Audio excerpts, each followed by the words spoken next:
Update. Am I the a-hole for getting hurt and upset over a harmless prank that my husband pulled? Original post. So me and my husband have been married for 5 years. We are currently female 24 and male 33. Way before we met when I was 16, my mom's house had a house fire that burnt literally everything down, and sadly my childhood cat was also killed in it. I remember my mom and brother waking me up screaming, "Fire! Fire! Get up! Get up!" We crawled out under the smoke, and luckily my neighbors had already called the fire department and they pulled us out. We lost literally everything. We were devastated. So that was a while ago, but it still really scares me. And I checked outlets and our stove and candles and everything all the time. My husband knows this about me. So 2 nights ago, I went to bed early because I am currently 34 weeks pregnant, literally about to pop. I was sleeping for a while before, for some reason, my husband decided to wake me up by yelling, "Baby, there's a fire! Fire, fire, fire! Get up!" As quick as I could get up at 34 weeks, I did, and grabbed my purse. I was just in automatic shock and just autopilot and knew what I needed what to grab. I made it all the way down the stairs, yelling for my husband to follow me before he started laughing and telling me it was a joke. It took a minute for that to process. I stood there with an open mouth while he laughed and ushered me down the rest of the stairs. I sat down on the couch and just started sobbing. It was genuinely the hardest I've ever sobbed. It's like I couldn't get myself to stop, and my whole body was shaking. My heart was racing and I couldn't breathe. I have never had this experience before. I was genuinely so panicked. I was so freaking upset. My husband apologized and was like, "Oh my God, I'm sorry. It was just a joke." I just cried until he eventually was like, "What the heck? It was just a prank. This is really dramatic." After a few hours, I'd calmed myself down and went to apologize to him. He wouldn't take it. He said I was being overdramatic and made him feel like crap for a harmless prank. So I guess, am I the a-hole? I've never been good at taking jokes. I've been trying to be less sensitive, but I don't know. Not the a-hole. What the heck is wrong with him? Using your past trauma for a prank? What the heck is wrong with him for making an expectant mother fear for her life just for shits and giggles? What the heck is wrong with him for putting the burden of guilt on you when his life and death joke made you upset? What the heck is he thinking, making a half-asleep, very pregnant, probably off-balance, and terrified woman rush downstairs? The stress and adrenaline could have sent her into early labor. OP should let him know his prank endangered her and the baby. Dramatic for crying? He's lucky he's still breathing after pulling that despicable stunt. The adrenaline and cortisol released actually does affect the baby. There are studies that prove that too many of these hormones during pregnancy can cause the baby to have lifelong health issues, including and not limited to neurological issues, gastrointestinal issues, heart health, mental health, etc. And then the husband is going to cry because OP is making him feel guilty. Because the whole entire world revolves around him. If he has to feel guilty for a minute for doing something super crappy to his pregnant wife, well, damn it, he's going to turn that right around on her as fast as he possibly can. It's like her past traumas there just for shit and giggles in his mind. And pregnancy hormones aren't even a thing he's remotely aware of. OP should take a break from her husband, at least until she can get this baby born, because this is just sick. No, you're absolutely not the a-hole. That wasn't a harmless prank when he knows your past trauma. It also wouldn't have been a harmless prank even without that trauma, because you are pregnant. The adrenaline spike from something like that could have easily sent you into preterm labor. And while I'm sure you feel ready to pop, you're not yet full term, and the baby's lungs are the last to develop. He's definitely the a-hole, but more than that, that was psychological abuse. It was not a prank, it was not funny, and it very well could have done physical harm as well. And now he's trying to gaslight you into thinking that you're the problem? Please be very careful and keep yourself safe. When I read what he did, my first thought was, this is not a harmless prank. I know babies can survive outside of the womb at 34 weeks, but the risk of complications is so high at this stage still. He literally put his wife and child's lives at risk for a joke that isn't even funny. Now for the update. A month ago, I posted my first post, which is still up on my account. I was terrified and hurt and confused, and the comments really helped me sort through everything going on. A week after that incident, I went into preterm labor and gave birth to my baby at 35 weeks. A week after that, my husband beat me unconscious when he caught me Googling the signs of an abusive marriage after he coerced me into 6-week postpartum. Today, I filed for divorce and secured a restraining order on him. My husband will never lay a hand on me or my baby ever again. I cannot confidently say that I would have made that decision without the help of my original post, so thank you so very much. I think maybe people do not realize how much you can help a stranger on the internet, but you can. And all of you did. I will be the woman who leaves after the first time. I will be the best mother I can be, and that starts with leaving him. Thank you. Holy crap. That went from 0 to 1 million in an instant. Glad you're out of there. Never look back. I know, right? That beat me unconscious segment was such a random shock. Freaking hell. What a POS. Unfortunately, that kind of escalation is common. Women are in the greatest danger when they leave. It's why so many people give tips like, don't let him know what you're planning. Set aside some money, get everything ready, leave when he's not home. This guy had major red flags. Once she started to see them, he stopped with the manipulation and psychological tactics and moved on to the physical tactics. OMG, a week after? I am so sorry this happened. I had stitches, so I could hardly go to the bathroom. I couldn't imagine having sex. I'm so glad to hear you're safe and got out quickly. Smart move. Good luck, OP. Same, I read that and did a full body cringe. It took way more than the 6 weeks for it to not hurt down there. He's such a piece of crap. I hope you had him charged with assault as well. To protect your future custody, please press charges. If you don't, he could easily get visitation and possibly 50-50 custody. You do not want to have to co-parent with this POS. Having documents that show you pressed charges, even if they don't stick, can go a long way. Amen. As a DV victim who has children with my abuser, yes, you have to do this to protect your children. I didn't get the chance to because I did not take pictures or file a report with the police. I also didn't think he would ever hurt my children. Now he plays the same mind games and is so mean to my children. I fear for their lives every time they are with him. Please listen to this advice to protect your peace and child's life. Next story. Am I the a-hole for locking my girlfriend out of the basement so I could eat in peace? I am 39 and male. My girlfriend is 41. We have lived together for a bit over a year in my house. During the time that I have lived with my girlfriend, I've become very used to the fact that she really seems to distress by complaining. Much of this complaining is about other people in her life, such as her mother and her former co-workers, but much of this complaining is about me and how I'm not meeting her expectations in one way or another.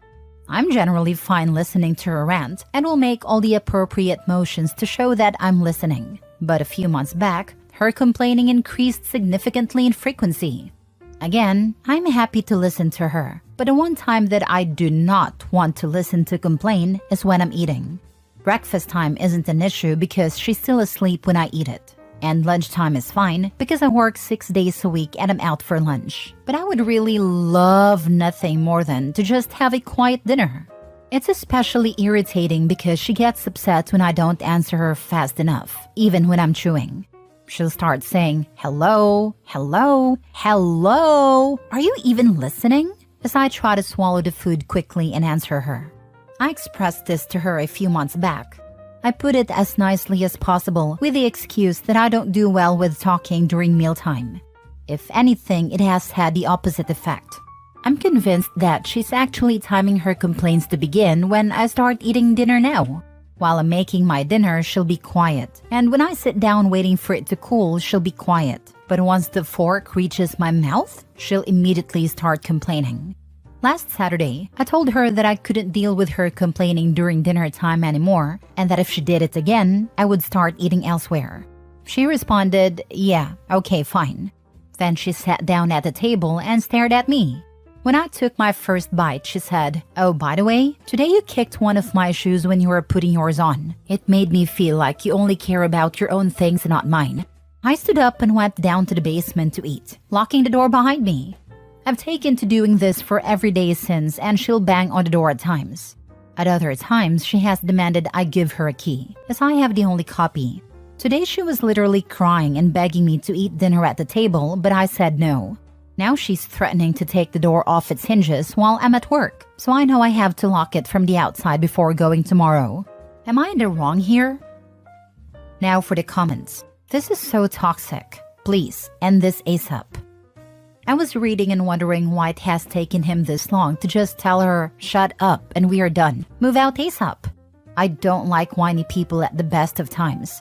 When it is my me time, which I have pointed out, I find them intolerable to the extreme. Because people who avoid conflicts, people pleasers, and people who are too friendly often end up in abusive relationships. They just never learn to stand up to themselves. And then when you start standing up, they don't like it and get nastier.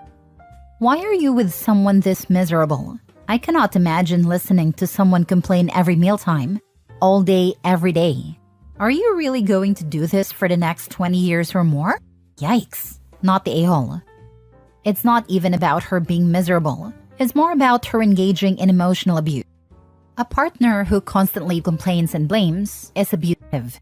I can completely understand someone might want to confront a partner for one reason or another at times, but the fact that she actually decided to go into a tirade about him accidentally kicking her shoe when he put his own shoes on just shows she'll complain about literally anything. There's also the fact that even after he asked her to stop for the short time it takes him to eat dinner, she completely ignored him and intentionally timed her complaining for when she knew he didn't want to listen to it. I cannot understand why some people in this post seem to think OP is wrong. I know this doesn't apply to you, but some people are suggesting that this is his fault. The man is in an abusive relationship. The time to leave was ages ago, but now is the second best time. When someone threatens to take a door off its hinges, the relationship is over. You locked her out of the basement. That's a good first step. Now do the same with the rest of your house. Be careful, or she might threaten to take the front door off its hinges too, lol. He better takes that serious, as she sounds like a professional of unhinge. Next story. Am I the a-hole for telling my ex-wife's new husband to leave me alone and focus on her being obsessed with me? I, 33 male, was married to my ex-wife Cindy for about 6 years until I found out that she was having an affair with her current husband Jake. And they got married immediately after our divorce was final. Now that you lovely folks are caught up, let's get to the issue.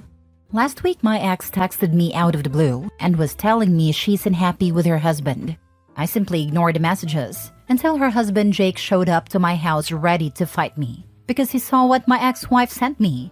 Mind you, I hadn't even viewed the messages, so I decided to view them. And the messages were basically videos of her twerking naked. And I showed her husband and told him, "You need to be more angry with your wife because you noticed I didn't even respond, but you over here mad at me." He left after that, and behold, the witch in question is now mad at me. So am I the a-hole? This incident didn't require a post is what I think. I disagree. If OP never posted this, I never would have had the opportunity to give OP the following advice. OP, your only option here is to assert dominance. Make your own naked twerking videos and send them to the husband. It's the only way to resolve this. Nah, raise the bar. Send one to him where you're staring very intensely at the camera while furiously self-pleasuring through a video. Not a-hole. Oh geez, an unfaithful ex-wife is looking to step out of her new marriage? Who would have guessed? In other news, the sky is blue and water is wet. How you get them is how you lose them. Cheaters are gonna cheat. Affair partners don't win in the competition. They're just a layover point until the next affair. Not the a-hole. So, she's realizing her soulmate, fantasy prince, white knight isn't so great after all. The affair partner, now husband, was a fool to get involved with her in the first place. Not only was she cheating on you with him, she was also cheating on him with you. Just your mere existence in her life was enough. She was cheating on two men at the same time. Next time you see the fool, tell him that, and thank him for taking her off your hands. If they will cheat with you, they will cheat on you too, and she already has. She's his adulterous problem now and not to bother you anymore. You need to block her everywhere. If you have children together, use a parenting app for communication about the children only. If no kids involved, block them both everywhere on everything. You're divorced now. There is no reason to keep lines of communication open with her anymore, unless children are involved. Last story. Am I the a-hole for not staying up to book my girlfriend a taxi? My girlfriend was going out with friends on Saturday. There was an event on at the club in town, so they were going for food and then a few drinks, then going to the club. She asked what I was planning for the evening, and I said I'd likely just have a couple of drinks, order some food and play video games, and watch Netflix and have a nice chilled night. She got a bit annoyed and said she might have asked me to pick her up, but I can't if I'm drinking. I said she could always get a taxi like she usually does. She asked if I'd book it for her, and I said I would if I was awake, but that there's a good chance I'll already be asleep. She said I should wait up then, but I just pointed out the club night finishes at 3 a.m., so I'm not waiting up until 3 just to possibly book a taxi. I pointed out she's more than capable of sorting out her own taxis. She said she wasn't asking for much and that it's only one night, but I just said she can't expect me to sit around waiting for her. She just said again that she wasn't asking for much and I should be fine with helping her. I told her again to text me when she's finished, and if I'm awake, I'll book a taxi. But if not, she's more than capable of booking it herself, or getting a friend to book it. Am I the a-hole for not staying up to book a taxi? Who broke her arms and fingers and mobile device? Why can't she book it herself? Pretty sure you can book a taxi ahead of time too, at least where I live you can. Not the a-hole, she is though. I am thinking she wants to power play here. Basically, she is trying to see if he would fold on a night she is off having fun out with her friends, while he is sitting at home by the window waiting to book a taxi to come back to him. I'm actually petty enough that I would not book it, but will also still be awake when she gets back. Whatever she says to that, my response would be, you did it yourself and got yourself home and the world did not stop spinning. Also, isn't this what Uber was designed for? Helping drunk party-goers get home?